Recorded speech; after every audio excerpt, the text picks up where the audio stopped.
Well, Carl, good morning, and on Great. behalf of the Bangalore 10K 2014, I'm delighted to welcome you to Bangalore and India. What are your first impressions of this fantastic city? Well, I've not been here before. I've been to India, but not here before. It is pretty amazing, and so it's just exciting. I love India, love the country. I know a lot of people from here, so I'm looking forward to a great race Sunday. Just going back to your own personal career, we're obviously delighted to have you here as the ambassador for the race. 9 Olympic gold medals, 8 World Championship gold medals.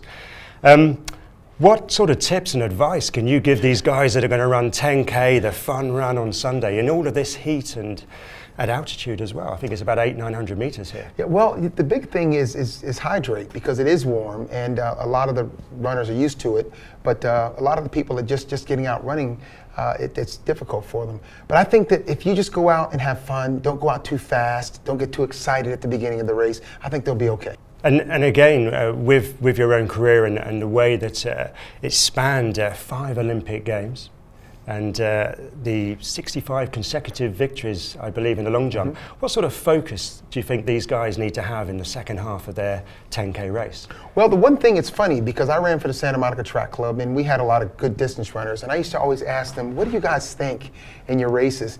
And it's really run your race, run it even.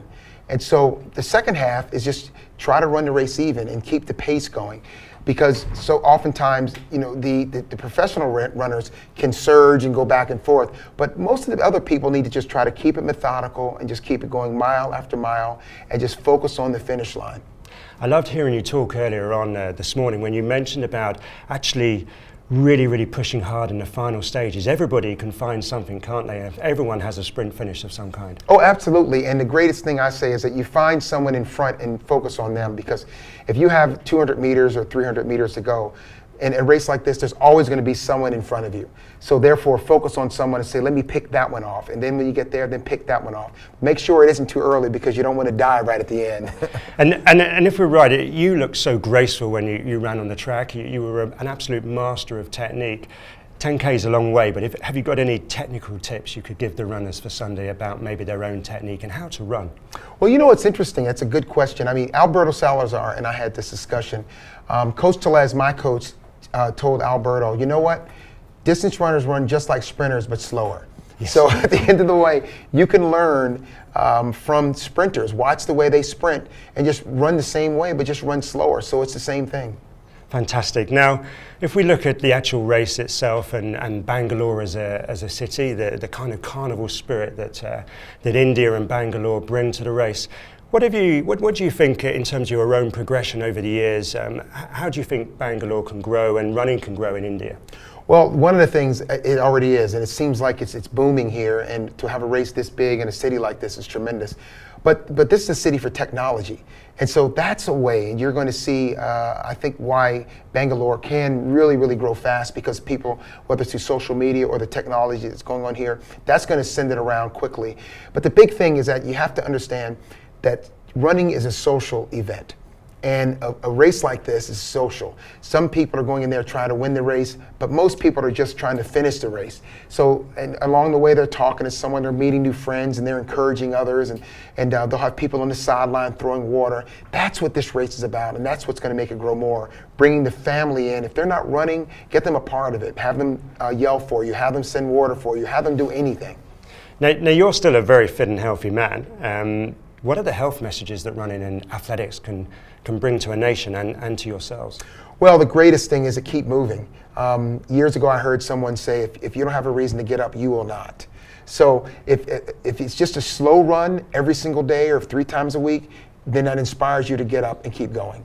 Do you think that being fit and healthy with nutrition, with the way you train, also has an impact on the way you're able to work and interact with your family and your own personal energy levels during the day? Well, you know what? I'm 52 now, and that being a great question, because quality of life is what it is. I feel great. You know, I always said, oh my gosh, 50, but I feel like I did when I was 40s and 30s. So if you stay in shape, watch your diet, and there's a lot of good things in the Indian diet, because I love Indian food. So there are a lot of good things in their diet here. And if you do stay healthy, it makes it worth living longer, because the bottom line, it's when you get older, if you don't feel good, then it's not worth being here. And I know so many people that are so virile and they're so excited and they're so energetic. I even work out with someone who's 75. Wow. So she is great shape, she's happy, she's vibrant, and anyone can be that way if you just think of your body as a temple. Are you coaching and mentoring athletes yourself back in the States these days? Yes, I am. I mean, part of the thing that I do is I'm a coach at the University of Houston. Leroy Burrell now is the head coach there. Floyd Hurd, my teammate, he's the coach.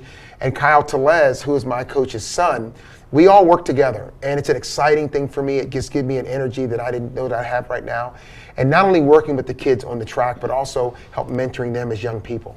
Fantastic. And aside from your athletics, you're also a United Nations ambassador. Yes, I'm a UN ambassador. Just tell us about that and how that keeps you busy. Well, it keeps me busy, and not only just traveling, obviously going to different countries, meeting presidents. I mean, what am I doing sitting down with presidents around the country and around the world? But that and going to the UN and giving speeches, but just understanding the difficulties that we have in our world. Because I focus on the Food and Agricultural Organization. So therefore, we're about food security. And there are 1 billion people that go to bed hungry every day. So how can we eradicate that? So it gets me outside of myself, between that and the other charity work and the other business things that I do and my relationships like Nike and other places. It just keeps me extremely busy. I can tell. Very, very busy, but full of energy. What would you like the United Nations role to lead to maybe over the next year or two for the organization and for yourself? Well, the biggest thing I think is getting everyone to understand that the United States wastes enough food every day to feed the rest of the world. I mean, that's a big, big issue. So when you go to throw out the food or not care about it, we need to cut back on our portions so that we can share with the world. But that's not just talking about Africa or some of the developing countries. People go to bed hungry in every country in the world, and understand that you can help in your own community. I'd like to bring it back just to athletics if I could at this point. As a young man who stayed up all night watching you in 1984 at the LA Olympics and then followed your career avidly throughout, what for you, if you could narrow it down, would be the greatest moment of your career, do you think? You know, it's really hard. Everyone has a story. And I have to say that the last medal, because that was at 35 years old, and I never even thought I would be in the Olympics at 35 years old. But the first medal's big because you can't win any if you don't win the first. So it's just hard to bring it down to, but I would say probably the last one if I had to really, really narrow one down, because I never would have thought I would have even been competing then. And to think that I could do it in my home country again and finish out my career in Atlanta was amazing. One final question. What would be your message to everybody who's running this weekend and is maybe inspired by what they see and from hearing you to go out the door and maybe start running? Well, one thing is this is an exciting time. We're going to look back 20, 30, 40, or 50 years from now and say, remember when running really got started in India? Remember that Bangalore race in 2014 when there were 25,000 and a few years before? Then there may be 50,000. The whole country may be running then.